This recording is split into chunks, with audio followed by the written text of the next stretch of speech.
Notre correspondant, bonsoir Julien. 24 février, un triste jour donc pour l'Ukraine. Qu'en est-il en Bonsoir. Russie? Et en Russie, vous vous en doutez sans doute, c'est un peu différent. C'est vrai que, comme l'a dit l'intervenant précédent, c'est pas du tout la Russie qui a été, en tout cas, autant impactée que l'Ukraine dans cette guerre. Bien sûr, l'Ukraine est le pays envahi, la Russie est le pays agresseur. Donc, bien sûr, si vous voulez, les gens ici vivent ça de manière un peu plus entre guillemets facile.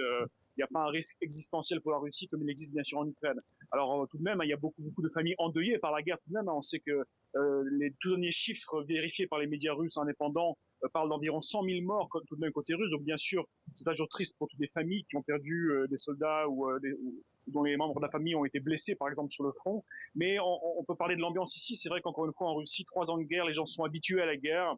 La vie continue un peu de manière comme si de rien n'était, j'ose dire. Et à Moscou, par exemple, très peu de signes, encore une fois, très peu de placards ou de pancartes, de signes qui pourraient rappeler, encore une fois, que la Russie a envahi l'Ukraine et que ça fait désormais 3 ans. Encore une fois, les autorités russes et les médias également essayent un peu de cacher tout ça, de pas montrer forcément aux Russes, encore une fois, ce qui se passe sur le front, les pertes, la difficulté de la Russie économique également.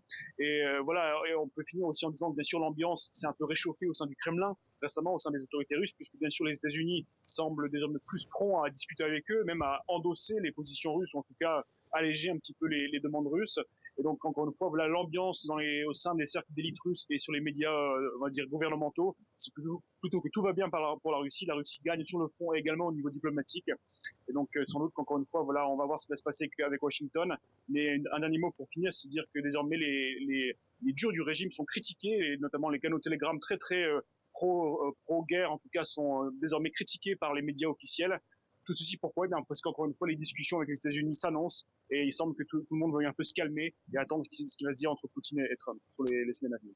Merci beaucoup Julien. Julien Colling en direct de Moscou pour TV5 Monde. Merci pour toutes ces précisions.